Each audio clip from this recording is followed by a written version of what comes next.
La Suprema Corte le da revés al decreto del presidente López Obrador que protege las obras de infraestructura. Este es un decreto importante que el presidente lanza después de todos los debates, luchas, amparos que hubo en contra del AIFA y que se dieron igual en contra de la refinería y que se están dando en contra del Tren Maya, que son al menos las tres obras más importantes.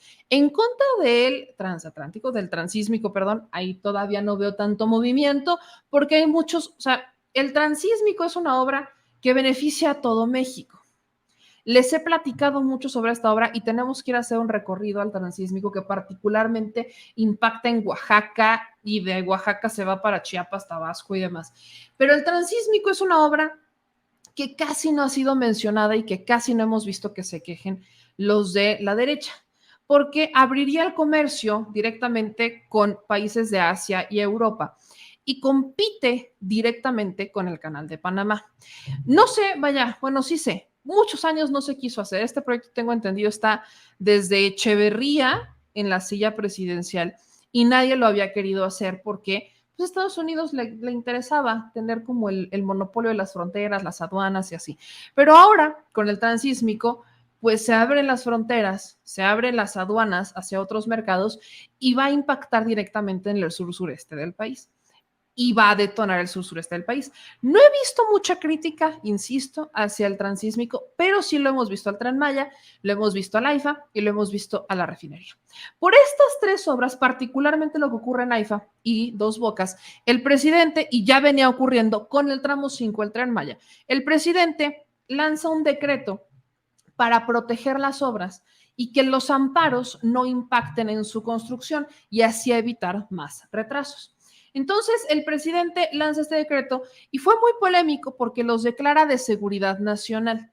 Y al declararlos de seguridad nacional, les da un blindaje para que los amparos, insisto, no retrasen la construcción de las obras, que es justamente lo que querían quienes promueven los amparos en contra de estas obras.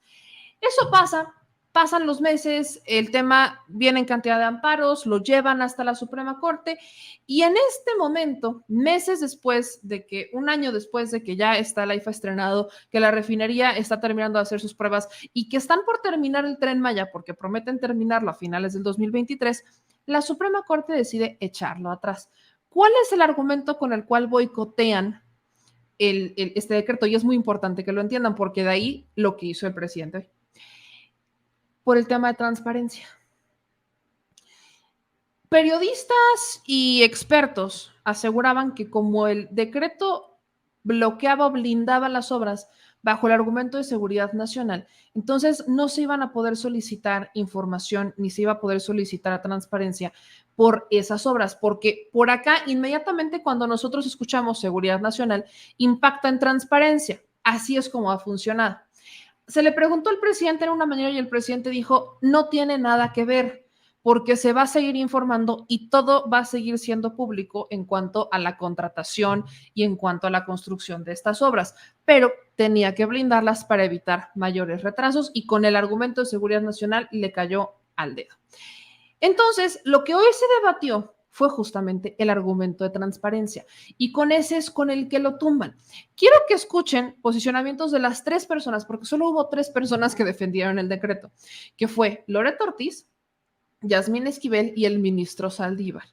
Esta no sería la primera vez que vemos a Margarita Ríos Farjat, que ella trabajó en el SAT con el presidente y fue una de las, si no estoy mal, la segunda propuesta del presidente para convertirse en ministra de la Suprema Corte, que vota en contra de algo que promueve esta administración. Ya nos acostumbramos al caso de Margarita Ríos Farjat, ya estamos acostumbrados a que vaya en contra.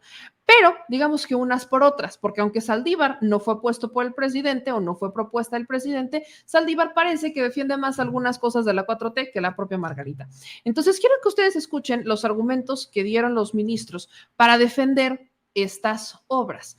El primero es el del ministro Arturo Saldívar. Escuchen esto. Estoy en contra de la invalidez del acuerdo impugnado, pues, contrario a lo que sostiene el proyecto, de ninguna manera afecta o interfiere en el derecho de acceso a la información pública y, por consiguiente, no afecta las atribuciones del INAI en materia de transparencia. Como lo explico a continuación, la propuesta parte en su totalidad de una premisa equivocada. Asumir que al utilizar la expresión interés público y seguridad nacional, que también se utiliza en el artículo 6º constitucional, el acuerdo sitúa toda la información derivada de las obras prioritarias en el supuesto de reserva del artículo 113, fracción primera de la ley de la materia. En primer lugar, debe precisarse que la materia de la controversia se circunscribe a determinar si el acuerdo afecta o invade las competencias del instituto demandante y el acceso a la información. Es una controversia, no una acción de inconstitucionalidad.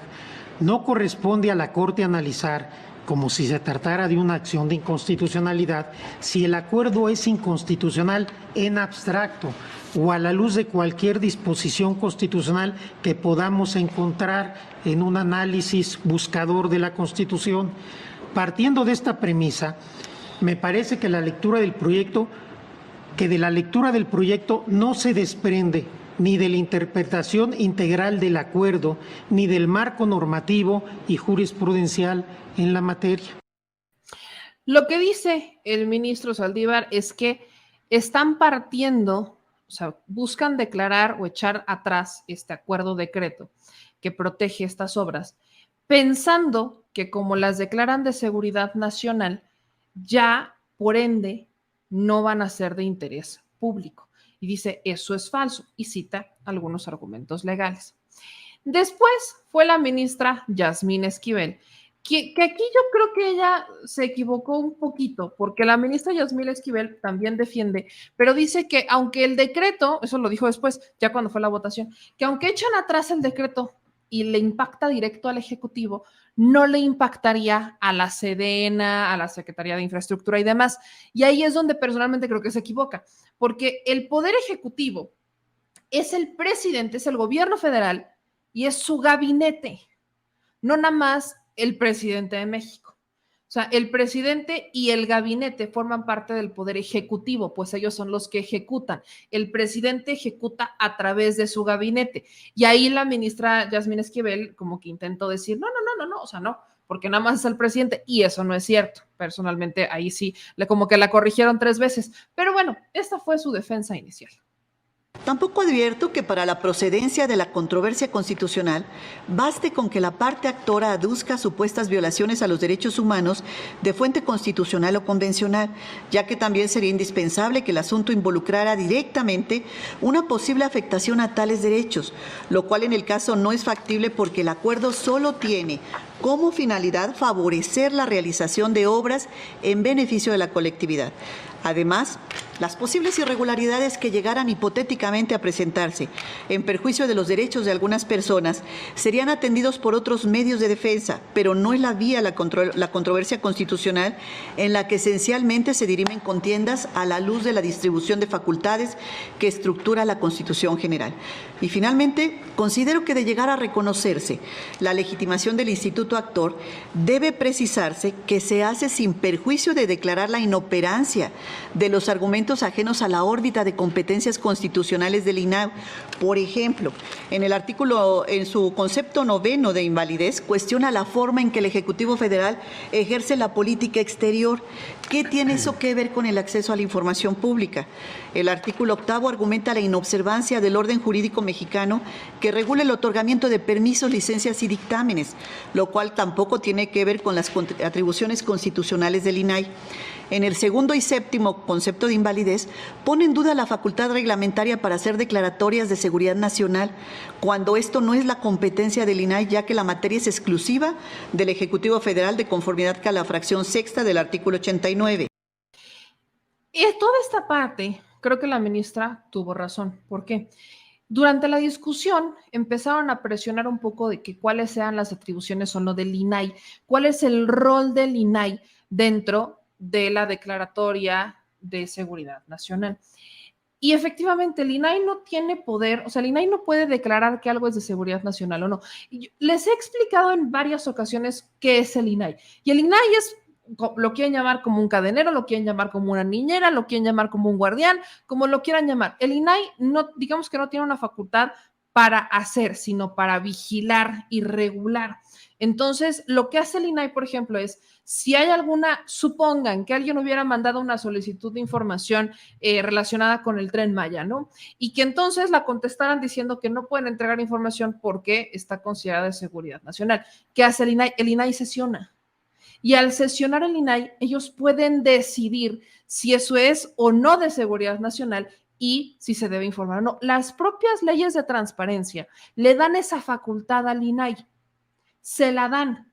Porque cuando algo es de interés público, el INAI tiene el argumento de obligar a la institución a que entregue la información, así la tengan catalogada como seguridad nacional. Eso es lo que puede hacer el INAI. Por eso yo siempre alegaba de cuál es la bronca con esto. Por ejemplo, cuando la PGR, entonces PGR, cerró el caso de Odebrecht por 5 años y declaraba que era un asunto de interés y de seguridad nacional y que no se podía tocar y demás, el INAI tuvo la posibilidad, existió una sesión donde votaron los comisionados si ese contenido valía, o sea, si estaba dentro de las condiciones para que se clausuraran o se cerraran esos expedientes por 5 años. Y hubo un comisionado que efectivamente pidió que se cerraran. Todos los demás votaron a favor. Entonces, el INAI tiene las facultades para hacer eso, pero lo que aquí pasa es que ninguno, o sea, todo está dentro del hipotético, porque no hay yo no he visto, y de hecho aquí no se contempla, ni siquiera está en la exposición, y es algo que mencionan, que ya se haya rebotado una solicitud de información relacionada con algo sobre estas obras de infraestructura bajo el argumento de seguridad nacional. Todo está en el hipotético, o sea, es más, no quisieron ni mandarlas, no quisieron ni hacer el experimento, porque es que como está de seguridad nacional ya sabemos que no, cuando ni siquiera hicieron la prueba. Entonces, de ahí parte vamos a presionar por un tema de es que no nos van a informar, cuando no saben si sí o si no, y cuando parece que desconocen cuáles son las facultades que tiene el INAI, que sí lo podía haber tumbado en caso que ocurriera. Y el último comentario que voy a mostrar acá es el de la ministra Loretta Ortiz, que si bien se trabó leyendo su argumento, se calentaron los ánimos, porque la ministra Loretta, pues le dijo a la ministra presidenta, no somos ingenuos, con todo respeto, no somos ingenuos, aquí sabemos lo que está pasando. Escuchen esto. Gracias, ministra presidenta. Con todo respeto, no somos ingenuos, no somos ingenuos. Consideramos, bueno, por lo menos yo consideré, basándome en el artículo 6º constitucional, que las resoluciones del organismo garante son vinculativas, es decir, del INAI, definitivas a los inatacables para los sujetos obligados. El consejero jurídico, esto viene en la exposición de motivo del artículo 6º constitucional, el consejero jurídico del Gobierno podrá interponer recurso de revisión ante la Suprema Corte de Justicia de la Nación en los términos que establezca la ley, solo en el caso que dichas resoluciones puedan poner en peligro la seguridad nacional conforme a la ley en la materia. Y en el párrafo anterior se señala: los recursos que interpongan los particulares respecto a las resoluciones de los organismos autónomos especializados de las entidades federativas que determinen, o sea, conserva las facultades del INAI, la reserva, confidencialidad, inexistencia o negativa de la información en los términos que establezca la ley. El razonamiento, la argumentación jurídica que siguió su servidora fue que no está impedida la facultad que tienen cualquiera de los que puede ejercer su derecho a la información y solicitarlo al INAI, lo puede seguir ejerciendo. Y entonces, por lo tanto, no está mermada la competencia que tiene el INAI. O sea, el INAI puede seguir resolviendo. Entonces, no se le ha privado de esas facultades. Muchas gracias, ministra presidenta. Ministro Ley. Ahí está lo que dice la ministra Loretta. Pues bueno, Con todo y todo, ganan los 8 ministros del cártel de la toga, declaran o invalidan el decreto de AMLO que blinda sus obras y en un segundo acto el presidente dice, pues con permiso, publica uno segundo en donde hace mucho más específico de qué se trata. Y aquí, ahí les va, que aquí este es importante. Este es el segundo decreto que publica el presidente.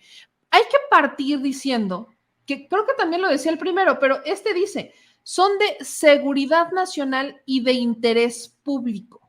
¿Okay? Nada más al decir seguridad nacional, o sea, mencionando interés público, ya le da un trancazo al INAI, porque si es de interés público, entonces no se puede reservar la información. No puedes decir que algo es de interés público y reservar la información, que ese es el argumento. Bueno, pues aquí, tal cual, dice, son de seguridad nacional y de interés público. ¿Y cuál es la segunda diferencia que hay con el primero? Que este es extremadamente específico a las obras que va a proteger. Digamos que el primero lo deja ampliado hacia todas las obras de infraestructura prioritarias de este gobierno y este segundo dice que por decreto por el que la construcción, funcionamiento, mantenimiento, operación, infraestructura, espacios, bienes de interés público, ejecución y administración de la infraestructura de transportes, servicios, polos de desarrollo para el bienestar y equipo tanto del Tren Maya como del corredor interoceánico del Istmo de Tehuantepec, así como los aeropuertos que se indican, son de seguridad nacional y de interés público. Prácticamente aquí el presidente está dejando las obras que faltan. Ya no está refinería y ya no está tampoco aeropuerto, el AIFA. Están los aeropuertos que están terminando de construir, que están en el sur del país, pero es específico para las obras que faltan. Aquí justamente habla sobre el Tren Maya, ¿no? De cómo protegen al Tren Maya, cuáles estados son donde pasa el Tren Maya, o se explica todo el Tren Maya y también el programa del desarrollo del Istmo de Tehuantepec también lo blinda. Además, aquí justamente, y voy a citar lo que dice el gobierno federal, porque dice, en términos de la Estrategia Nacional de Seguridad Pública, el gobierno de la República, aprobado en el Senado de la República y publicado en el Diario Oficial de la Federación el 16 de mayo del 2019, maneja lo siguiente. El gobierno de México entienda la seguridad nacional como una condición indispensable para garantizar la integridad y la soberanía nacionales, libres de amenazas al Estado en busca de construir una paz duradera y fructífera. El concepto de seguridad nacional debe ser entendido desde una perspectiva estratégica, porque intentará anticiparse a los riesgos y amenazas, amplía, porque buscarán parar a la totalidad del conjunto social transversal, porque involucrará a las instituciones y a los sectores nacionales que deban participar en su gestión e integral, porque estará supereditada a una sola doctrina y estrategia, es decir, se debe garantizar la integridad, estabilidad y permanencia del Estado democrático, así como un desempeño del gobierno ético y transparente, al mismo tiempo que fortalecer un modelo de seguridad con profundo sentido humano. El gobierno de México define como su visión de seguridad nacional que al término de la presente administración se encuentren ya instaladas todas las capacidades institucionales, los instrumentos operativos, los sistemas de coordinación y los fundamentos de una doctrina y estrategia únicas destinadas a establecer y preservar las condiciones que garanticen la integridad territorial y la soberanía nacional. Asimismo, dicha visión de la seguridad nacional implica la gestión del bienestar colectivo, el pleno ejercicio de las libertades cívicas y el establecimiento de las condiciones de justicia, paz y seguridad que propicien la prosperidad y el desarrollo sostenible para la nación. México, al ser uno de los países con mayor extensión territorial y el 11º país más poblado del mundo, se encuentra expuesto a múltiples riesgos y amenazas, como pueden ser, entre otros, los flujos migratorios descontrolados, crimen organizado, corrupción gubernamental, cambio climático, fenómenos perturbadores, colapso de instalaciones estratégicas o de infraestructura crítica de la información y problemas con la frontera sur y norte. Aquí menciona que el decreto por el que se aprueba el Plan de Desarrollo del Istmo de Tehuantepec, que fue publicado en 2020, prevé otro tipo de objetivos prioritarios y prácticamente es lo mismo al otro, solo que aquí es específico para las obras que faltan. Hubo quienes, me encantó esto, que criticaron quién firmó el decreto. como si lo pudieran firmar otras personas, ¿me explico? Hubo alguien que en redes sociales criticaba, lo ponía así: vean el nuevo decreto de AMLO y quiénes lo firman, sus amiguitos y 2 militares. Nada más resalta y acontece, ¿no? Que pues el secretario de Gobernación es el que tiene que firmar, o sea, está obligado a firmar el secretario de Gobernación. Además, si estás declarando algo de seguridad nacional, pues ¿a quién crees que vas a meter? Los únicos que velan por la seguridad nacional pues son la Secretaría de la Defensa y la de Marina. ¿Quién crees que va a firmar? El vecino de la esquina. Evidentemente van a firmar ellos. Por eso me brinca cuando es que su amiguito, pues sí, resulta que su amiguito es secretario de Gobernación. Y dile que no. Como que es parte del requisito, ¿no? Que lo firme. Entonces, me parece muy interesante cómo critican hasta lo que deben de hacer. Pero la diferencia del primero y el segundo es que este ya solamente protege las obras que faltan por construir y que además resalta de manera muy insistente el asunto de seguridad nacional. Ahora, ¿quiere decir que ya se ganó? Pues no, porque el INAI, esta es una joya, el INAI pues ya brincó y pone: analiza INAI mecanismos legales para defender transparencia y derecho de acceso a la información sobre obras y proyectos de infraestructura del gobierno federal ante nuevo decreto del Ejecutivo.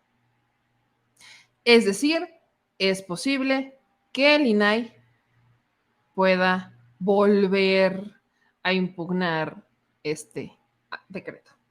Sí puede pasar. Y sobre todo recordemos que el INAI aparentemente está muy vengativo. Como todavía no le nombran comisionados al INAI y como no lo dejaron sesionar, no lo obligaron a sesionar con 4, pues el INAI anda enojado. Así que es muy, muy probable que vuelvan a presentar una impugnación ahora en contra de este nuevo decreto. Lo importante resaltar aquí es lo que les digo.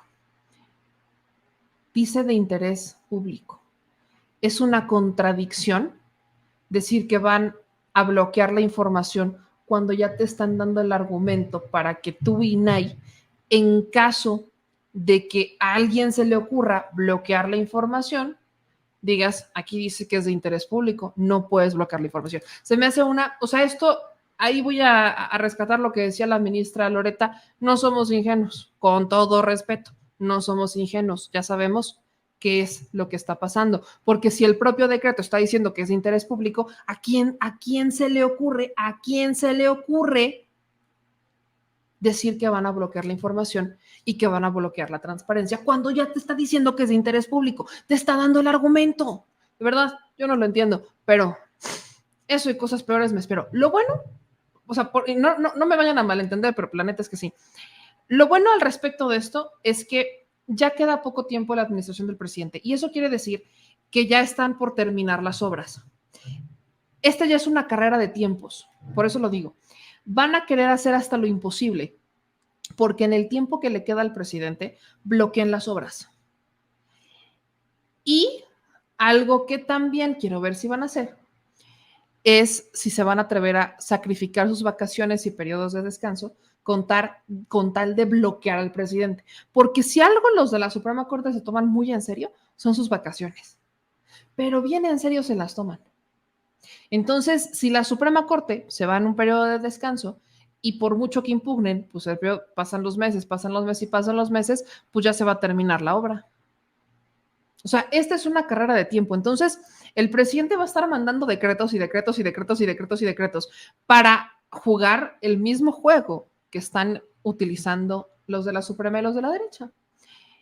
Él va a mandar decretos, va a proteger las obras, ellos van a impugnarlo, va a empezar todo el proceso legal, van a pasar meses y entonces el presidente tiene aire para terminar las obras. Sobre todo cuando gran parte de las obras están por terminarse entre 2023 y principios de 2024, o sea, el tiempo que le queda al presidente. Así que esta es una carrera de tiempo, el juego de los decretos y la lucha contra los amparos. Sigamos pendientes.